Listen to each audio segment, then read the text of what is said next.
ভারতের ইতিহাসে এমন একজন মানুষ ছিল যার মৃত্যুর জন্য স্বয়ং দেশের প্রধানমন্ত্রী নিজ হাতে ডেথ ওয়ারেন্টে সই করেছিলেন, অথচ সেই মানুষটাকেই লাখো নিরীহ মানুষ নিজেদের মুক্তিদাতা বলে মানত। সে কি সত্যি একজন ভয়ঙ্কর ক্রিমিনাল ছিল, নাকি ইতিহাসের সবচেয়ে বড় কিংবদন্তি? মুম্বাই কারো বাপের না, মুম্বাইয়ের বাপ আমি। আর এই একটা ডায়লগ দিয়েই সে পুরো আন্ডারওয়ার্ল্ড কাঁপিয়ে দিয়েছিল।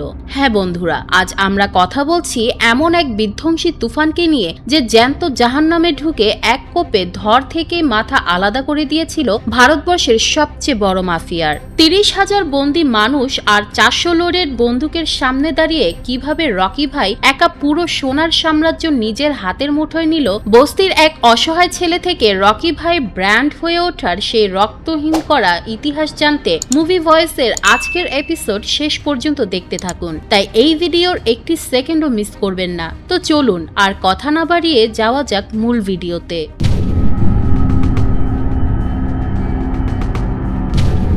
মুভির শুরুতে আমরা দেখতে পাই 1981 সালের ভারতের প্রাইম মিনিস্টার রামিকা সেন পুরো ভারতবর্ষের সবথেকে বড় ক্রিমিনালের ডেথ ওয়ারেন্ট জারি করেছে।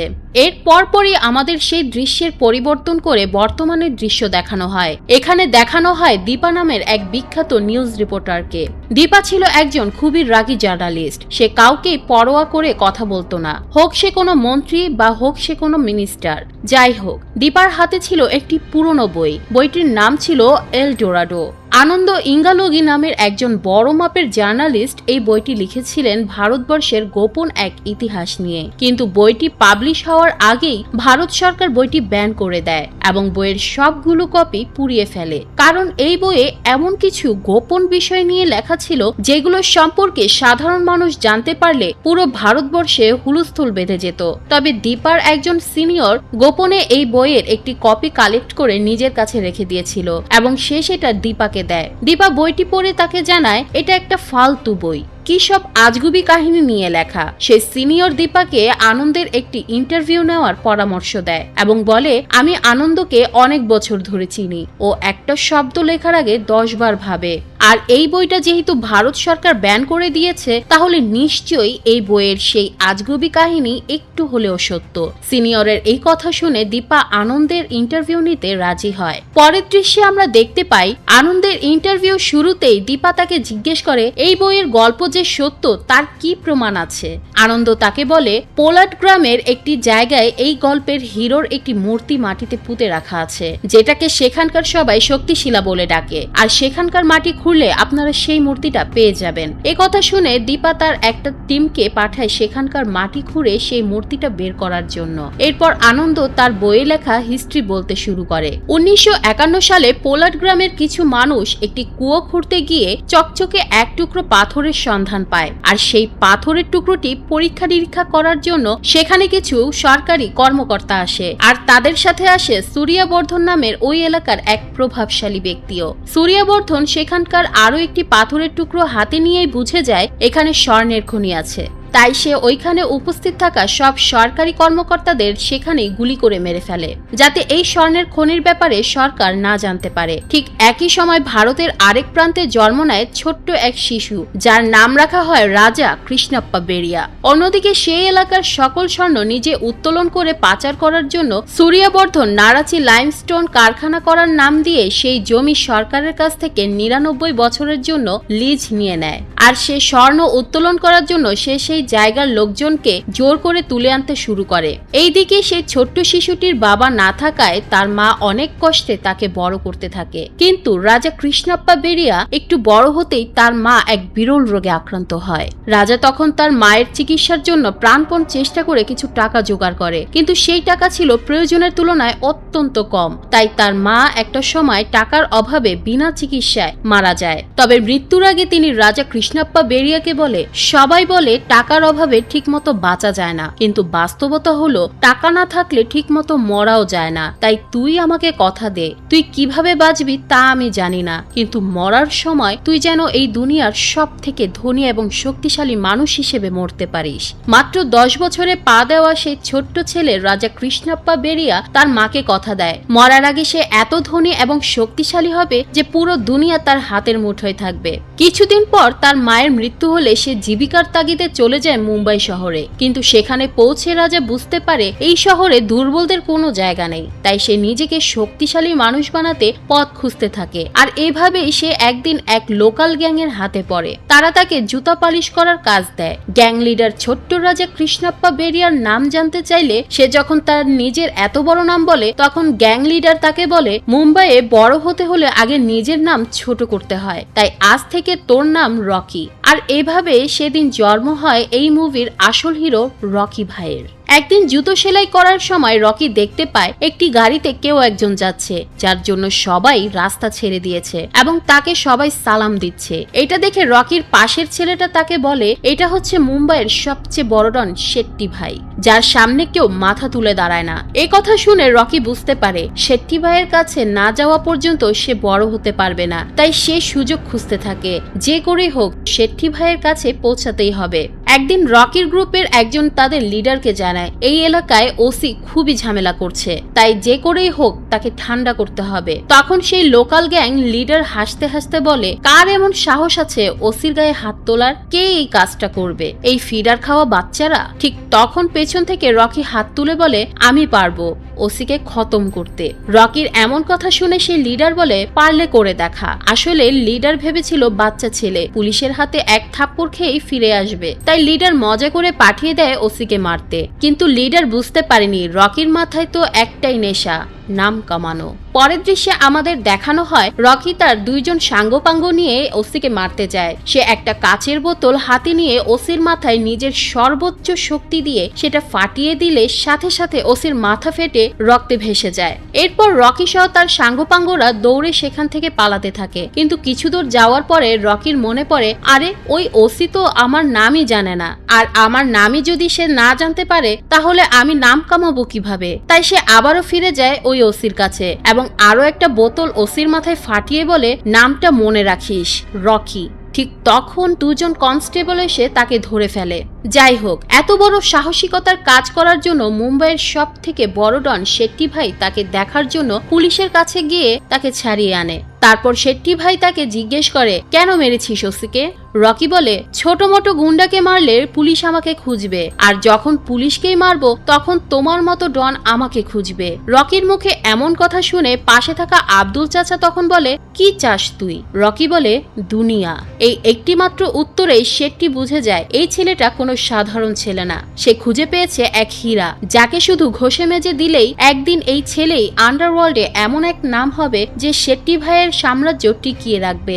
পরের দৃশ্যে আমাদের আবারও সিনেমার একদম শুরুর দৃশ্য দেখানো হয়। সূরিয়া বর্ধন যখন সেই স্বর্ণের খনিটা নিজের কবজায় নিয়ে নেয়, তখন সেটা চালানোর জন্য নিজের 5 জন বিশ্বস্ত লোককে সিলেক্ট করে। এদের মধ্যে একজনের নাম কামাল, যার কাজ হলো খনি থেকে পাওয়া স্বর্ণগুলো বারকা নামের এক জায়গায় নিয়ে গলিয়ে সেগুলোকে স্বর্ণের বার বানানো। আরেকজনের নাম হলো রাজেন্দ্র দেশাই, তার কাজ হলো এই স্বর্ণের বারগুলো ব্যাঙ্গালোর পর্যন্ত পৌঁছে দেওয়া। তৃতীয় পার্টনার ছিল এন্ড্রু। এন্ড্রুর কাজ হলো কেজিএফ থেকে উত্তোলন করা স্বর্ণগুলো মুম্বাইয়ের পোর্ট দিয়ে দেশের বাইরে পাঠানো। তাদের চতুর্থ পার্টনার হলো গুরু পান্ডিয়ান, যার হাতে ছিল পুরো ইন্ডিয়ার পলিটিক্যাল পাওয়ার, এবং এই গুরু পান্ডিয়ার হাত ধরে সূরিয়া বর্ধন ন্যাশনাল পলিটিক্সে যোগ দেয়। এবং সর্বশেষ পার্টনার হলো সূরিয়া বর্ধনের আপন ছোট ভাই আধিরা। তার দায়িত্ব ছিল পুরো কেজিএফ এর নিরাপত্তা নিশ্চিত করা। আধিরা এতটাই নিষ্ঠুর ও নির্মম ছিল যে বাইরের কেউ তার ভয়ে কেজিএফ এর দিকে চোখ তুলে তাকানোর পর্যন্ত সাহস পেত না। একদিন হঠাৎ সূরিয়া বর্ধন হার্ট অ্যাটাক করে বিছানায় পড়ে যায়, আর এই পরিস্থিতিতে সূরিয়া বর্ধনের বাকি পার্টনারদের মনে কেজিএফ দখল করার লোভ জাগে। ঠিক সেই সময়ে সূরিয়া বর্ধনের জায়গা নিয়ে নেয় তার বড় ছেলে গারোরা। গারোরাকে কেজিএফ এর দায়িত্ব দেওয়ায় সূরিয়া বর্ধনের ছোট ভাই আধিরা সেটা মেনে নিতে পারে না, কিন্তু সে তার ভাইকে কথা দেয় যতদিন গারোরা বেঁচে থাকবে ততদিন সে ওই সিংহাসনের কাছেও আসবে না। কিন্তু সে গোপনে গারোরার উপরে হামলা করে, তবে গারোরা কোনো রকমে সেখান থেকে বেঁচে ফেরার পর সেও আধিরার উপর হামলা করলে আধিরা মারা যায়, কিন্তু তার ডেড বডি কেউ খুঁজে পায় না। আর এরপর থেকে গারোরা পুরো কেজিএফ এর দায়িত্ব নিজে নিয়ে নেয়। সিনটা কেটে এবার আমাদের সোজা নিয়ে যাওয়া হয় দুবাইয়ের ডন এনায়েত খলিলের কাছে। সে মুম্বাইয়ের আরেক মাফিয়া দিলওয়ারের হাত ধরে নিজের গোল্ড ভর্তি জাহাজগুলো মুম্বাই পোর্টের দিকে রওনা করিয়ে দেয়। এদিকে দিলওয়ারের প্ল্যান বিশাল। সে শেট্টি গ্যাংয়ের লোকজনকে দুনিয়া থেকে সরিয়ে পুরো মুম্বাইয়ের দখল নিজের কবজায় নিতে চায়। কিন্তু মুম্বাইয়ের রাজত্ব করতে তো বসে আছে আমাদের রকি ভাই। তাই দিলওয়ারের সাঙ্গপাঙ্গরা হন্যে হয়ে রকিকে খুঁজে বেড়াচ্ছে খতম করার জন্য। এরই মধ্যে হঠাৎ খবর আসে রকিকে নাকি ওরা মেরে ঝুলিয়ে রেখেছে। এই খবরটা পাওয়া মাত্রই এনায়েত খলিল তার সোনার জাহাজগুলো মুম্বাই পোর্টের দিকে আরো এগিয়ে নেয়, কারণ তাদের সমস্ত ভয় তো ছিল ওই রকিকে নিয়েই। ওদিকে রকিকে মেরে ঝুলিয়ে রাখার খবর পেয়েই দিলওয়ার জলদি রকির কাছে পৌঁছায়। রকিকে ওভাবে ঝুলে থাকতে দেখে সে হাসতে হাসতে তার এক চামচাকে বলে, যা আমার বাপকে গিয়ে বল যে কাজটা সে গত 25 বছরেও করতে পারেনি, আজ তার ছেলে সেটা করে দেখিয়েছে। দিলওয়ারের বাপ এই খবর শুনে ভয়ে থরথর করে কাঁপতে কাঁপতে বলে, রকি হলো একটা তুফান, আর তুফানকে কখনো বেঁধে রাখা যায় না, তুফান দেখলেই দৌড়ে পালাতে হয়। অন্যদিকে শেট্টি যখন জানতে পারে রকি আটকা পড়ে গেছে, তখন তার মাথায় আকাশ ভেঙে পড়ে, কারণ রকি শেষ হওয়া মানেই তো পুরো মুম্বাই শহরটা তার নিজ হাত থেকে ফসকে যাওয়া। এই ভেবে সে চরম দুশ্চিন্তায় পড়ে যায়। তবে রকির চাচা চোখে মুখে কিন্তু ভয়ের কোনো ছাপই নেই, কেননা সে খুব ভালো করেই জানে রকি মুম্বাইয়ে এসেছে রাজত্ব করতে, আর সে সেটা করবেই। আর এদিকে তো খেলা শুরু হয়ে গেছে। সে ছোট্ট রকি আজ 35 বছরের এক তাগড়া যুবক। সে একাই ওয়ান ম্যান আর্মি। রকি শেকলে ঝুলে থাকা অবস্থায় তার হাতের শেকলটা খুলে নিচে নেমে দিলওয়ারকে বলতে থাকে, সেই ছোট্টবেলায় মুম্বাইয়ে এসেছি রাজত্ব করতে, আর আজ সে মুম্বাই অন্য কেউ দখল করতে আসলে তাকে কেটে টুকরো টুকরো করে ফেলবো। রকির মুখে একথা শুনে দিলওয়ার ভয়ে কাঁপতে কাঁপতে বলে, মুম্বাই কি তোর বাপের নাকি? রকি বলে, মুম্বাই আমার বাপের না, তোর বাপের, আর তোর সেই বাপ হলাম আমি। এই বলে সে দিলওয়ারের চেলাদের একের পর এক ইচ্ছে মতো কেলাতে থাকে। ভাইরে ভাই, কি এক অ্যাকশন! রকি ভাইয়ের এমন অ্যাকশন দেখে তো আমার পুরোই মাথা ঘুরে গেছে। প্রশান্ত নীল দাদা যে কি মুভি বানিয়েছে রে ভাই! যাই হোক, সে কি মারাত্মক অ্যাকশন। রকি ভাই দিলওয়ারের চেলাগুলোকে কেলানোর পর দিলওয়ারকে সোজা ঝুলিয়ে দিল মুম্বাই বন্দরে। আর এই দৃশ্য দূর থেকে দেখে এনায়েত খলিলের বোট উল্টো দিকে ঘুরিয়ে সেখান থেকে পালিয়ে যায়। এদিকে রকির এই ক্ষমতার কথা মুম্বাইয়ের বাইরেও দ্রুত ছড়াতে শুরু করলো। তখন শেট্টির কাছের বিশ্বস্ত লোকজন শেট্টিকে এসে বোঝায়, মানুষ এখন তোমার চেয়ে ওই রকিকেই বেশি ভয় পায়। দেখা যাবে কোনো একদিন রকি তোমাকে মেরে তোমার সিংহাসনটাই দখল করে নেবে। এই কথা শুনে শেট্টির মনে একটু ভয় ঢুকে যায়। তাই সে রকিকে শুনিয়ে শুনিয়ে সে তার বিশ্বস্ত লোক পাঠানকে বলে, আমার বাড়ির ঠিকানায় কোনো পিনকোড না লিখলেও চিঠি ঠিক জায়গায় চলে আসে, কারণ এই মুম্বাই শহরের বাচ্চারাও আমার নাম জানে। পাঠানও তখন রকিকে উদ্দেশ্য করে বলে, হ্যাঁ ভাই, সবাই কি আর আপনার মতো ফেমাস নাকি? আজকাল কেউ কেউ তো 2-4 জন গুন্ডাকে মেরে নিজেকে বড় ডন মনে করে। রকি জাস্ট তাদের কথা চুপচাপ হজম করতে থাকে। ঠিক তখনই সেখানে এন্ট্রি নেয় কেজিএফ এর এক পার্টনার অ্যান্ড্রু। তাকে দেখা মাত্রই শেট্টি ভয়ে থরথর করে কাঁপতে কাঁপতে নিজের ছাতা দিয়ে তাকে রিসিভ করে। অ্যান্ড্রু সেখানে পৌঁছে রকির খোঁজ করে এবং তাকে সরাসরি বলে, ব্যাঙ্গালোরে আমার একটা কাজ করে দিতে হবে, যদি পারিস তবে পুরো মুম্বাই তোর। রকি অ্যান্ড্রুকে সরাসরি হ্যাঁ বলে দেয়। এরপর অ্যান্ড্রু সেখান থেকে চলে যায়। সে চলে যাওয়ার পরপরই রকি পাঠানকে বলে, 2-4 জন গুন্ডাকে মেরে আমি ডন হইনি, আমি যাদেরকে মেরেছি সবাই ডনই ছিল। এরপর রকি চলে আসে ব্যাঙ্গালোরে। তবে তাকে ঠিক কি কাজ করতে হবে, যা করতে পারলে পুরো মুম্বাই তার হাতের মুঠোয় চলে আসবে, সেটা আমরা একটু পরেই দেখতে পাবো। ব্যাঙ্গালোরে এসে রকি দেখে একটা পাপ্পাকা পরি তার দল নিয়ে রাস্তা আটকে পার্টি করছে আর লাল পানি খাচ্ছে। এই মেয়েটা হচ্ছে রিনা, যে কিনা কেজিএফ এর আরেক পার্টনার রাজেন্দ্র দেশাইয়ের একমাত্র মেয়ে। রিনাকে প্রথমবার দেখে আমাদের রকি ভাই তার প্রেমে একেবারে হাবুডুবু খেয়ে যায় এবং সরাসরি তাকে প্রপোজ করে বসে। রকির কথা শুনে রিনা তো পুরাই রেগে আগুন। একটা রাস্তার ছেলে তাকে প্রেমের প্রস্তাব দিচ্ছে, এটা সে মানতেই পারে না। তাই সে খেপে গিয়ে তার সাথে থাকা গুন্ডা পান্ডাদের হুকুম দেয় রকিকে পিটিয়ে সোজা করতে। কিন্তু রিনা তো জানতো না আমাদের এই রকি ভাই আসলে কি জিনিস। রকি একাই রিনার সেই চামচাগুলোকে কেলিয়ে তক্তা বানিয়ে দেয়। আর এই কাণ্ড দেখে রিনা রাগে ফুঁসতে ফুঁসতে সেখান থেকে চলে যায়। আর বাসায় ফিরে রিনা কামালকে পুরো ঘটনা খুলে বলে, আর সাথে বলে আজকের মধ্যেই যেন রকিকে তার সামনে হাজির করা হয়। কামালকে তো আপনারা সবাই চেনেন। কামাল হলো কেজিএফ এর আরেকজন পার্টনার। পার্টনার, আর সেই সাথে রিনার হবু বর। আর তখন কামাল তন্ন তন্ন করে পুরো শহরে রকিকে খুঁজতে থাকে। আর অন্যদিকে রকি সরাসরি এন্ড্রু আর তার ডান হাত দয়ার আস্তানায় চলে আসে। এন্ড্রুর বুঝতে একদমই সময় লাগে না রকি ছাড়া রিনার সাথে এমন আচরণ করার সাহস আর কারণ নেই। তাই এন্ড্রু দয়াকে বলে রকিকে যেন কামালের নজর থেকে দূরে রাখা হয়। পরের দিন দয়া রকিকে কি করতে হবে তা বুঝিয়ে দেয়। দয়া বলে, তোমাকে এমন একজন ব্যক্তিকে হত্যা করতে হবে যার নাম শুনলে সবাই ভয়ে থরথর করে কাঁপে।